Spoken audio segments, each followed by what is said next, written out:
زخبركم سمعتنا أبناء لهم علة 10 تقم تغلت شحن 25 مدبنا رأس عنكسنا أب قدايكا قوانا أيتخون بزبل حزب إرترا بزتفالا لي مغنياتات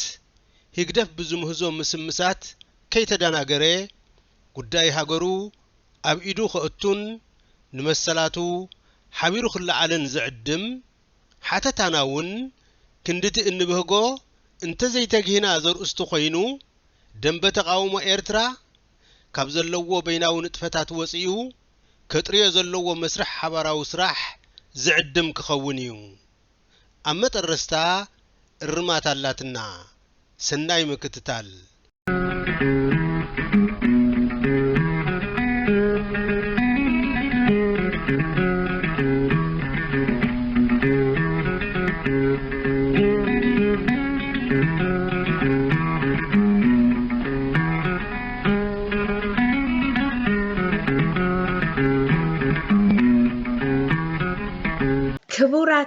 كبرانن سمعتنا حزب إرترا أب قدايكا قوانا يتخون بزبلار استي نلوم زتدالو رأس عنكت انهو زغربلكم عسقدت محرة أب إيه حزب إرترا أب زي فتحاوي خناتات كوينكا متأي رهوا خابت تصبى نوح جزي حليفو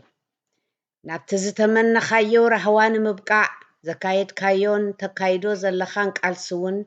نوحن زتحلالخن مخانو رؤيو قالسي بزح قصات زحازي حقوط زي تفليو وردي بمخانو لومون كابو خمزي وطئ بتخرت كتقلبلو يقبعكا بانتي ديموكراسن معروي من محدارن ناتغالسكا نتبقال سخاناي مودعتا ملكع زتحزكايو مزقب العلاونة هاجركان كم هزبي كبرخان لومون أجندا خوينو مقرابو اتقالسي كساب كندي بعال بزوح قطعات مخانو يا ملكت سلازي اتي عب قدمي خازلو مواطعو كم تخساب لومي قدم نهجدف أمينكا دحر دما بقو وتوقع عزيزكا كاب تقندوانينكا توقواني خازت أنحكا يويكونا نمو دقيم قداي بعلي اللخو زبل دمت أخاخت سمع عب قدمي خازلو خالق زي عملكا قديتخا ايو عب قدمي خازت أنحنزلون بدهوتات من تفتحي ديمقراسي لمعات سلامن مسرتاوي سبعاوي مسلاتن مقلاس طراي أيكونن اقدف بزي أفلطوخا نربحخا أبزي كونن تحتاتنت أبزي بلون وقعتنات أبسي كبر واقاخت كفل كقددكاون تانيحو إيو إزي مرير هيوتكا كم ناينو وحجيزي زانتازن قركا زي كونه تمالي أب تقراي أتيوم نايزو دقو دقخا نبور مرد اندبسن أبزي رخب كالو إيو زلعال زلو إزي تصورزي حجوون كابر إسخا زي وردي حدا غامبر حاليفو إلكا اتزنتو أيكونن سلازي إيو خاا دقيم سياكل بنحافنت أبتوانيني قوانا مخان يأخلني كتبل زي سجر حلفنت كاخوينو قريبو زلو لومون ننعقاته قدف كم تنايك أدم حجي كم فريرم تيتن رأسي نغنيقن كحالفو إيه انتيلكا قنا كم تي قداماي سحتان كالعاي عبدان زبحال كابه قدفن العلي نقزاء رسخا اتحتاتلو كخونيو أبزقوان زي كمتي كلبي بزخفتو زبئي أتو زبحال هقدفن سعبتن تدميرناينا الناج الرحو بزجمرو صلالي أنصار لعلاونت هاجركا كبرخان حربنياوي تاريخ كان بمنغست إثيوبيا حلالي دانكي راخوكا تسمعون تعزبون علخا اتزقرمكا اتوم أنصار لعلاونت كا دانكي زوقعو مس ጉጅለ ህግደፍ እምበር ምስ ህዝቢ ኤርትራ ፀገም የብልናን እናበሉ ክሽሕጡኻ ዝስምዑ ምዃኖም እዩ ነዘም ኩሓሎ መሲሎም መንቋሮ ንዓይነን ጭዋስ ኣብ ልቆታ ካብ ምባሎምን ነቲ ፍሩይ ሓቂ ካብ ምንጋሮምን ሓሊፍካ ኣብ ቆይቂ ክትኣቱ ዘድልየካ ኣይኮነን ካብ ልዑላውነትካ ደፊሮም ሃገር ኣልቦ ክገብሩኻ ምፍካርን ታሪክ ምግልባጥን ሓሊፎም እንታይ ስለ ዘይደገሙ እዮም ምሳኻ ፀገም የብልናን እናበሉ ክሰብኩኻ ዝፍትኑ እንድዒ ህግደፍ ከምቲ ልማዱ ካብቲ ጨቋንን ኣግላልን ባህሪኡ ስለ ዘይወፅእ ሎሚ እውን ኣብዚ ወሳኒ መድረኽ ኣብቲ ዋኒንካ ልሳንካ ተሎጊሙ ኢደ እግርኻ ጣሚርካ ተዓዛባይ ኮይንካ ደቅኻ ክትግብር ጥራይ እዩ ዝደልየካ ኣብዚ ንከታተሎ ዘለና ንብዙሓት ዝሻቕል ምትፍናን ዞባና ብመንፅር ልዑላውነት ሃገርና ዝምልከት ታሪክ ፖለቲካ ኮነ ዓለም ለኻዊ ውዕላትን ቻርተራትን እቲ ሓቂ ምሳኻ ምስ ህዝቢ ኤርትራ እዩ ዘሎ ነቲ ኩነታት ብኣትኩሮን ኣፍልጦን ምእንቲ ክትከታተሎ ካብ ህግደፍ ናይ ሓሳብ ዕጥቂ ክትሰንቕ እትፅበዮ ኣይኮነን ዝተወሰኑ ሓለፍቲ ናይቲ ጉጅለ ኣይኮነን ዶ ኣገልግሎት ኢንተርነት ኣብ ዘይብላ ኤርትራ ኣብቲ ዝማዕበለ ዓለም እውን ናይ ሓፋሽ ህዝቢ ናይ ምብፃሕ ፀቢብ ዕድል ብዘለዎ ማሕበራዊ ሚድያ ክጥቀሙ ምዕዛብ ክሳብ ክንደይ ህዝቢ ኣብቲ ወሳኒ እዋናዊ ዋኒኑ ጓና ክኸውን ከም ዝደልዩ ዘርኢ እዩ እቲ ዝያዳ ዝተዓዛዝብ ከዓ ኣብቲ በሊሕ ወተሃደራዊ ረፅሚ እንተተበፂሑ እቲ ክቡር ዋጋ ዝኸፍል ንስኻ እቲ ከጓንዩኻ ዝደልዩ ህዝቢ ምዃኑ እዩ ኣብዚ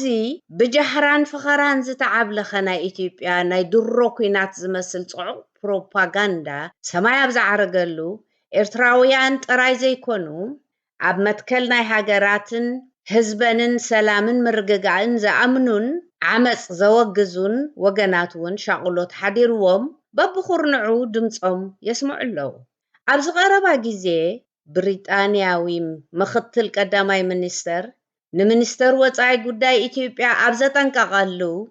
ብሪጣንያ ግዝኣታዊ ሓድነትን ልዑላውነትን ኤርትራ ዝህድድ ዓመፀኛ ተግባርን ኣቀራርባን ኣይትድግፍን እያ ዝብል ተሪር መልእኽቲ ናብ መንግስቲ ኢትዮጵያ ምትሕልላፉ ናይዚ መርኣያ እዩ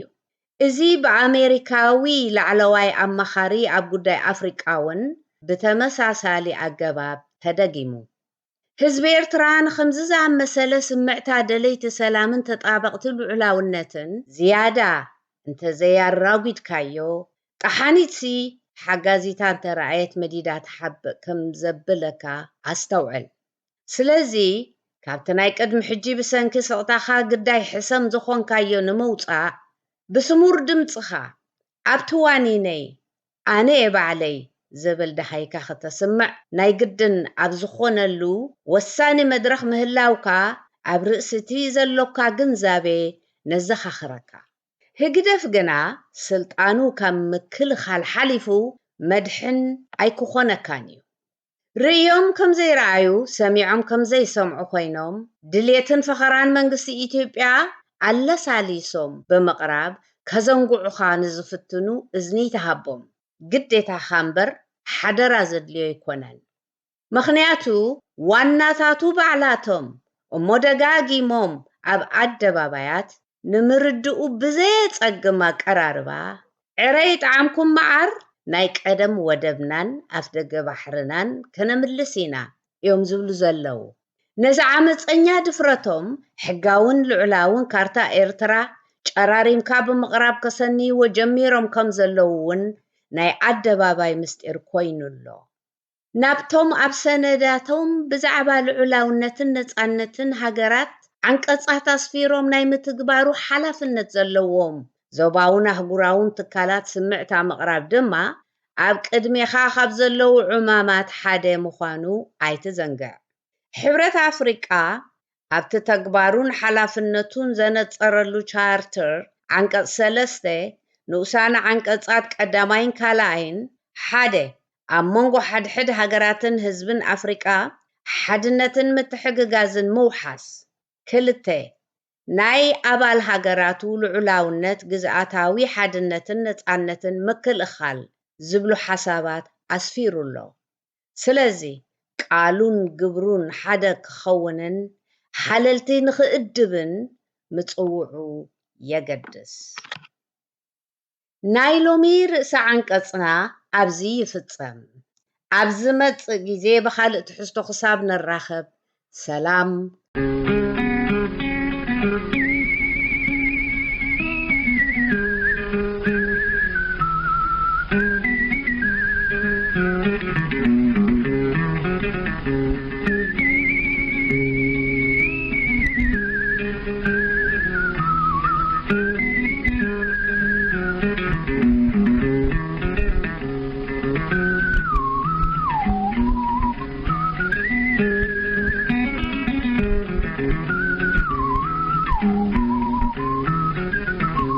ሰማዕትና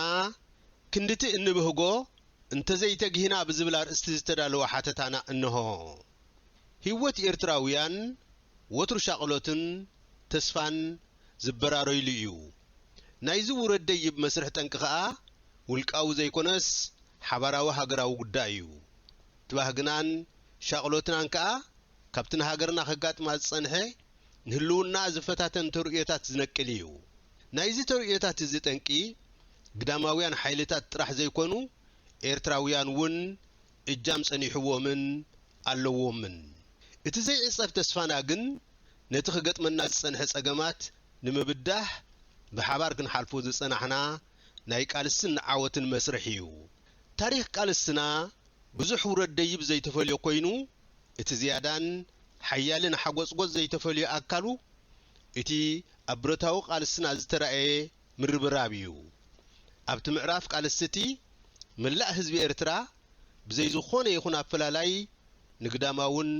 ውሽጣውን ውዲታት መኪቱ ብሓባር ክወድቕን ክትስእን ጸኒሑ። ህዝቢ ኤርትራ ክቡር ህይወቱ እውን ከይበቐቐ ሳላ ዝኸፈለ ድማ ብተስፋን ዓወትን ተደምዲሙ። ድሕሪዚ ናይ 30 ዓመታት መሪር ምርብራብ ዝወለዶ ዓወት ናጽነት እቲ ዝቕጽል ምዕራፍ ዝቐለለ ከም ዝኸውን ናይ ኤርትራውያን እምነት እዩ ነይሩ። ኣብቲ ባይታ ከዓ ከምቲ ትጽቢትና ተስፋና ልዕሊ ስግኣትና ንሻቅሎትን በሪኽዶ ወይስ ኣይኮነን ከዓ ዘለናዮ ሃለዋት ዝምስክሮ እዩ። ሎሚ ክንሪኦን ከለና ኣብቲ መብዛሕትና ኤርትራውያን ንጉዳያት ብቕንዕና እንሪኦሉ ዝነበርና ግዜ ሓደ ውሱን ሓይሊ ኣድቢዩ ዝጸንሐ ካልእ ሕሳባት ዘሰላስል ዝነበረ ምንባሩ እዚ ንዕዘቦ ዘለና ምዕብልናታት መስካሪ እዩ። እዚ ድማ ኣብ ናጽነት ምብጻሕና ሓደ ምዕራፍ ቃልሲ ምዝዛ መንበር መስርሕ ናይ ቃልሲ ንሓዋሩ ከም ዝተዓጽወ ዘመልክት ኣይነበረን። ምክንያቱ ዕላማና ናጻ ሃገር ኣምውናን ዝድረስ ዘይኮነ ብዙሕነታ ዝዓቀበት ሕገ መንግስታዊትን ዲሞክራሲያዊትን ሃገር ናይ ምርግጋጽ ቃልሲ ኣብ ካልኣይ ምዕራፍ ዝተታሕዘ እዩ ነይሩ። ኣብቲ ቀዳማይ ምዕራፍ ናይ ቃልሲ እንከለና ነቲ ቐጻሊ ምዕራፍ ዝምልከት ዝተማልአ ባይታ ኸነጣጥሕ ዘይምብቃዕና ከዓ ካብቲ ሎሚ ዋጋ ዘኽፍለና ዘሎ ምኽንያት ሓደ እዩ። እዚ ምዕራፍ እዚ ከምቲ ቀዳማይ ምስ ናይ ግዳም ሓይሊ እንጠማጠመሉ ዘይኮነ ኤርትራውያን ኣብ ውሽጥና ሕድሕድ እነካይዶ ቃልሲ እዩ። ስለዚ ኩልና ኤርትራውያን ብማዕረ ኣብ ጉዳይ ህዝብናን ሃገርናን ንግደስ ኢና ዝብል እምነት ስለ ዝነበረ እዚ ሕገ መንግስታውን ዲሞክራሲያዊትን ሃገር ናይ ምህናጽ ምዕራፍ ክንዲዚ ንዕዘቦ ዘለና ክኸብደና እዩ ዝብል ትጽቢት ዘይነበረና እውን ብዙሓት ኢና። ግን ብሰንኪ ሕቡዕ ሕሳብ ዝነበሮም መኻይድናን ዝመስሉ ግን ከዓ ዘይኮኑ ኣብዚ እንሪኦ ዘለና ኩነታት ወዲቕና ኣለና። ኣብዚ እዋን እዚ ብዛዕባ ንሃገርናን ህዝብናን ገጢምዎም ዘሎ ጸገም ኣይኮነን ዶ ንኤርትራዊ ንዘይ ኤርትራዊ ደላይ ጽቡቕ እውን ከይተረፈ ዘተሓሳስብ እዩ። ወየ ንሕና ኣብኡ ንነብር ስለ ዘለና ክኢልናዮ ኣለና እምበር ህልው ኩነታት ሃገርናን ህዝብናን ንሓያል ቃልሲ ዝዕድም ኮይኑ ጸኒሑ እዩ። ሎሚ ህዝቢ ኤርትራ ብህግደፍ ይጭቆን ጥራሕ ዘይኮነ ናብ ብርሰት እዩ ዘምርሕ ዘሎ። ሎሚ ንህዝቢ ኤርትራ በኺርዎ ዘሎ ዝተወሰነ መሰላት ዘይኮነ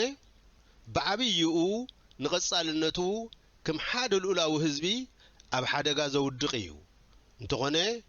ንኹሉ ክኢልና ኣብ መስርሕ ቃልሲ ስለ ዘለና እሞ ድሕሪ ቃልሲ ናይ ግድን ዓወት ናይ ህዝብና ስለ ዘሎ በዚ ከዓ ትስዋት ኢና። ናይ ዓወትና ወሳንነት ኣብ ኢድ ህዝብና ምዃኑ ፍሉጥ እዩ ህግደፍ እንተኾነውን ሓቀኛ ባህርያቱ ሓቢኡ ኣብ ጭርሖታት ህዝቢ እዩ ዝነብር ኣብ መንጎ ኤርትራን ኢትዮጵያን ዝምድና ምስ ተቐየረ እቲ ኣካይዳ ንመሰረታዊ መሰላት ህዝብና ዘይኮነ ንልኡላውነት ሃገርና እውን ኣብ ሓደጋ ዘእቱ ምልክታታት ምስ ተራእየ ብዙሓት ናይ ህግደፍ ምህዞታት ሓቂ መሲልዎም ዝስዕብዎን ዝድግፍዎን ዝነበሩ ኤርትራውያን በታ ክብርቲ ዋጋ ዝኸፈሉላ ሃገሮም ከም ዝመጾም ምልክት ስለ ዝረኣዩ ሎምስ ምዕጋስ ይኣኽለና ምድንጋርን ምህዞታትካን ደው ይበል ብዝብል ኣብ መስርሕ ለውጢ ክዛዝው ይረኣዩን ይስምዑን ኣለዉ ስለዚ ህዝቢ ብኣተሓሳስባ ኣንጻር ህግደፍ ተሰሊፉ ኣሎ ኣብ እንብለሉ ደረጃ ከይበጻሕና ኣይተረፍናን እቲ ህግደፍ ካብቲ ተሓቢኡሉ ዝነበረ መመሳመሲ ጉዳይ ምስ ኢትዮጵያ ተጎቲቱ ምስ ወፀ ከም ዝኸውን ዝተጸበናዮ እንሆኑ ርኢ ኣለና እዚ ማዕበል ንሓዋሩ ሒዝዎ ናብ ዝኸይድ ውሕጅ ከም ዝድይብ ከዓ ፍሉጥ እዩ እዚ ከዓ ንሻቕሎትና ሲዒሩ ንተስፋና ዘለምልም እዩ ይኹን እምበር ናህሪ ተበጉሰና ማዕረ ሻቕሎትና ድዩ ዝብል ክንሪኦ ዘገድደና እዩ ሻቕሎትና ካብኡ ክንወፅእ ክንኮነ ዝግባአና ገና ኣይተመጣጠነን ምናልባት ኣብዚ ዘውድቐና ካብዚ ዘለናዮ ኩነታት ዘውፃና መዋእል ንደልሞ እቲ ንደልዮ ጽቡቕና ብናይ ካልኦት ኣበርክቶ ክመፀልና ተዓዘብቲ ናይ ምዃን ዝሕቱል ኣካይዳ ከይከውን ክንጥንቀቕ ይግባአና ስለዚ ብዛዕባ ጉዳይ ሃገርናን ህዝብናን ምሽቃልና ክንቃለስ ምብርባርናን ዘመልክት እምበር ግብራዊ ተበግሶ እንተዘያሰኒይዎ እቲ እንብህጎ ብቁልጡፍ ዓወት ኣይክስነን እዩ